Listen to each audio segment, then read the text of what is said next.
to take over duties for which CPS has already been paid. Michael Apple takes a look. On the 24th of August, the Public Servants Association wrote a letter to the South African Social Security Agency asking for biometric verification as a responsibility of SASSA employees be stopped. The union is arguing that Cash Paymaster Services, CPS, has already been paid to carry out this function. Basically, it's double dipping, and it's also theft because you are paying a contractor for something that they are not doing. So what we are saying, we either do it ourselves, CPS go immediately, or CPS continue doing it, and we are not going to do it. But there's no way that the state can keep on being used for enriching few individuals by utilizing these kinds of scams. And we are hell-bent on stopping it. The PSA is gearing up for a court battle over a recent instruction issued by SASSA management that biometric verification be processed with ID documents alone and not necessarily fingerprint verification. The union says it doesn't want its members to be complicit in what it deems illegal and unlawful conduct.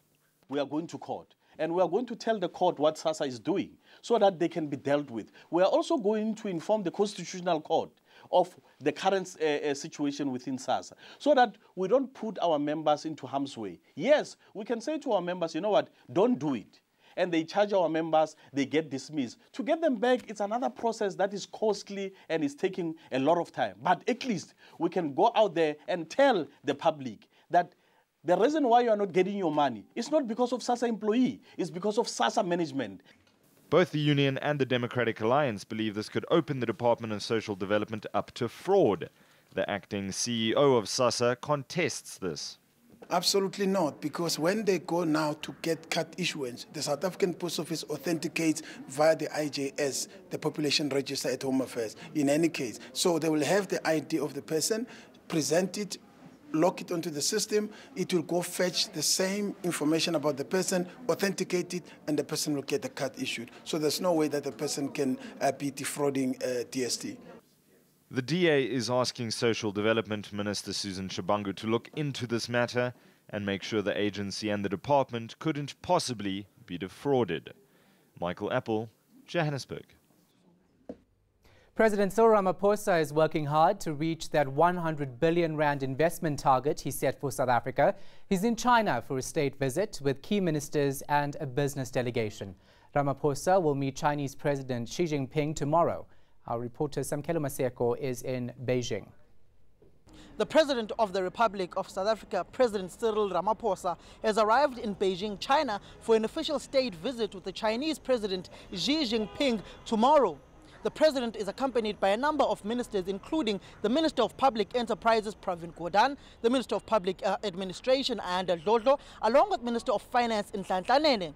Who would forget the contentious land issue which is being debated in South Africa currently? The Minister of Agriculture and Fisheries, Senzeni Zokwana, is also here.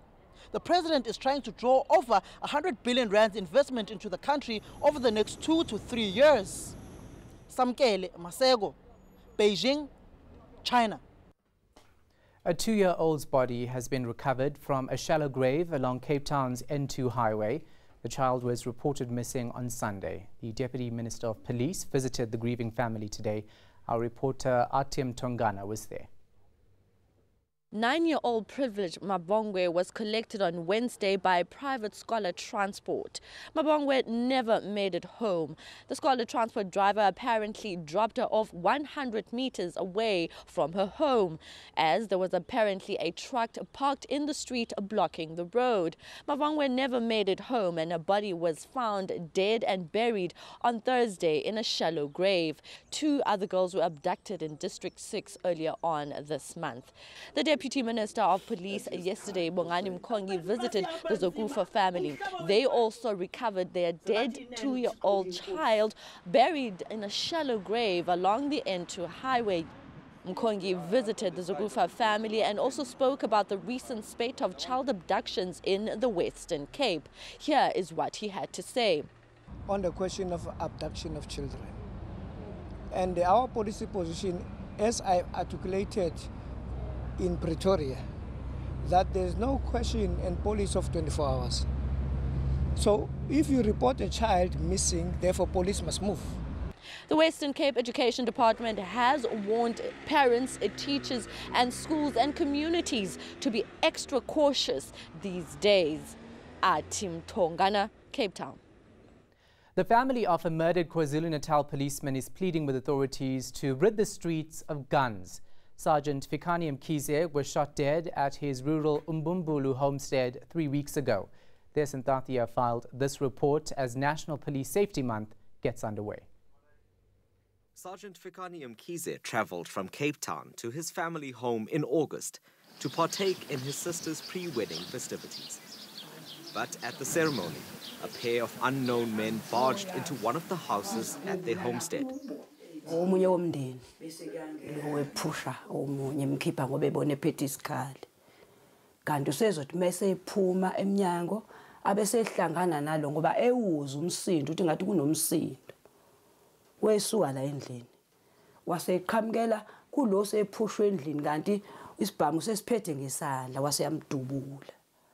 As the family frantically rushed Mkhize out of the rural village to hospital in a neighbor's car, he died.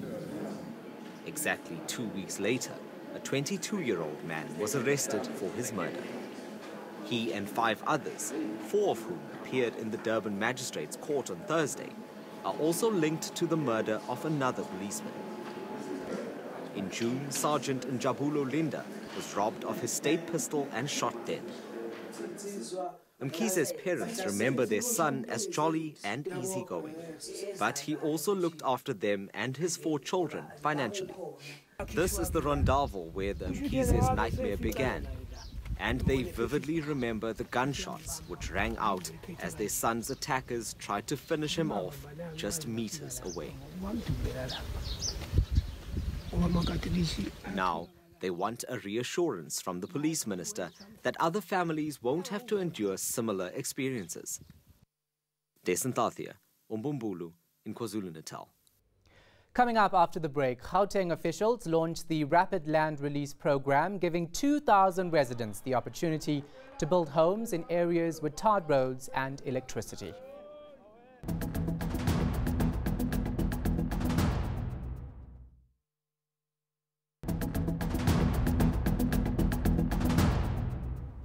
Welcome back. The fight for who should be mayor in 2 DA-led coalition metros is headed for the courts. Former Nelson Mandela Bay Mayor Athol Trollop has asked a judge to intervene in his axing, while in Tshwane, the EFF is consulting lawyers on its failed motion to get rid of Solium Samanga. Leranzu Temba has that story. After being shown the red card by council members on Monday, this mayor insists he's still the man in charge. Trollop is not a mayor. Even the municipal staff know that. Trollop is not a mayor.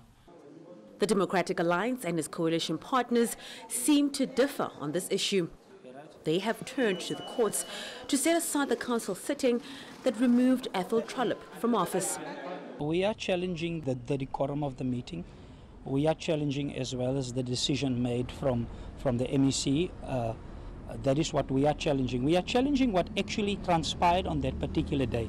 That was an illegal gathering that is not according to the Constitution as well as the rules that is applicable to council. We are so convinced and sure it is for this reason that we took time, that the affidavits were put here and our argument are very fair.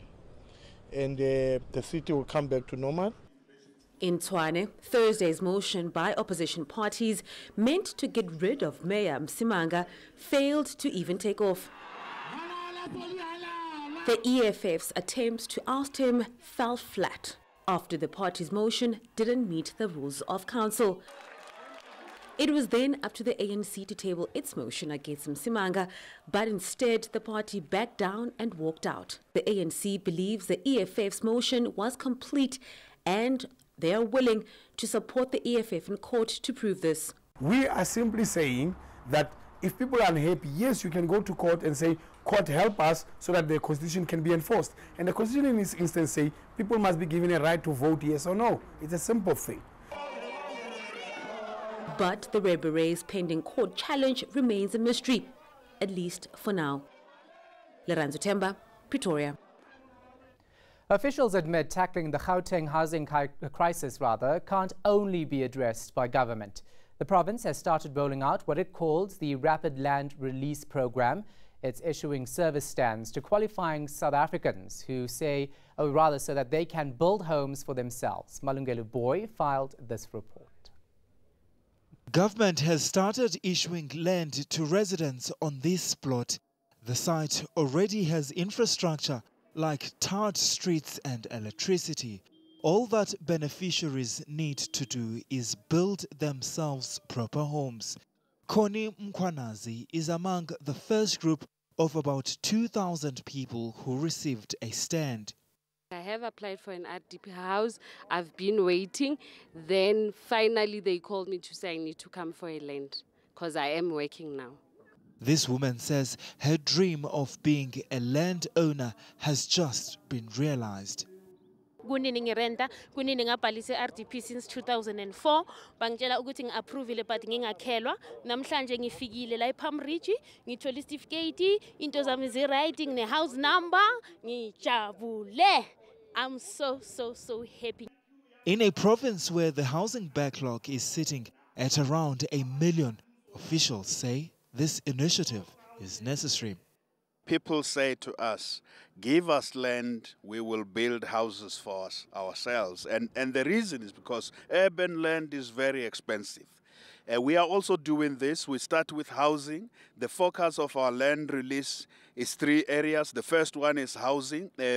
Like today, we started right here in Ekurhuleni. Those targeted in the Rapid Land Release Program earn between 3,500 to 22,000 rand.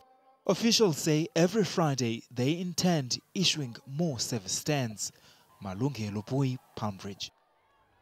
Here's a reminder of our top stories. 200 people are homeless tonight after fire destroys a Johannesburg informal settlement. SASSA could be dragged to court again, this time by disgruntled workers. After the break, we have your weather details, and then it was an emotional day in the city of Detroit, where the Queen of Soul was laid to rest. We bring you that memorial and other entertainment news.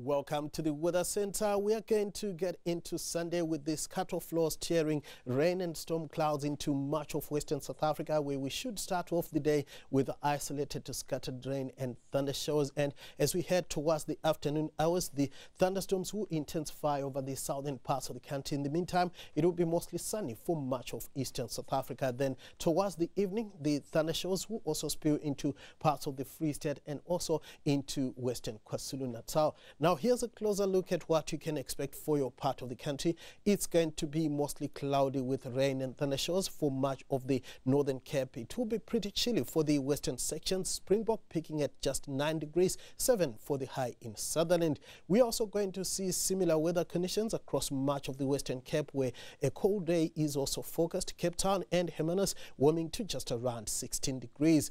Unsettled weather is also forecast across much of the eastern Cape, where it's going to be cool to mild on Sunday afternoon. Port Elizabeth warming to around 18 degrees, 21 for the high in East London.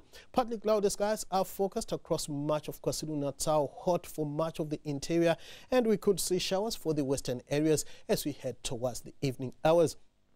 Mostly sunny and warm to hot weather is forecast across Mpumalanga, Mbombela, warming to around 31 degrees. We are going to also see mostly sunny and warm to hot weather across the Limpopo province, Polokwane peaking at 28, 34 for the high in Messina. Similar weather conditions are forecast across the northwest, where top temperatures in the upper 20s and lower 30s are expected for your Sunday. It's going to be partly cloudy across the Free State with thunderstorms over the western areas, spilling into Bloemfontein in the evening, where high of 26 is expected. Gauteng will be mostly sunny and warm to hot. Johannesburg with a high of around 26 degrees. Now looking ahead to your Monday, it's going to be mostly sunny across much of the interior, isolated showers for parts of KwaZulu-Natal and the eastern areas of the Eastern Cape. Then on Tuesday, it will be sunny for much of South Africa, hot for the eastern areas. However, it will be cloudy and rainy around Cape Town.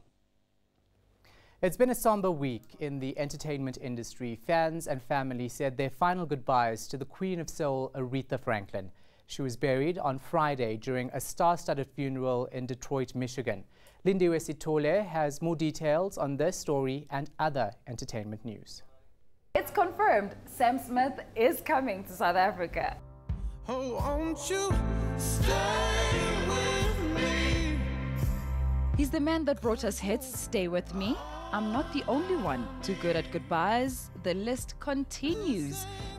His Thrill of It All tour will be next year, April. So Cape Town and Johannesburg, start brushing up on your song lyrics. You want to be with our Father like we all have to do one of these days. Fans and family paid their last respects to late soul singer Aretha Franklin on Friday. The funeral took place in her hometown of Detroit at Greater Grace Temple.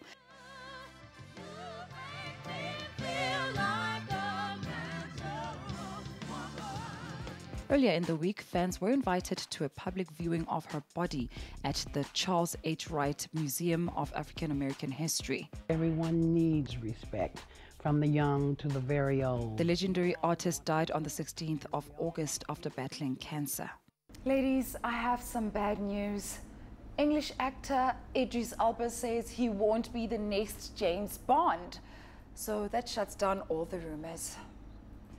Everyone's been speculating for months. The whispers were even louder when the film's producer Barbara Broccoli said it was time for a non-white actor to portray Bond. But sadly, the handsome actor has hinted that it won't be him. Here's a reminder of our top stories before we go. 200 people are homeless tonight after a fire destroys a Johannesburg informal settlement. SASSA could be dragged to court again, this time by disgruntled workers.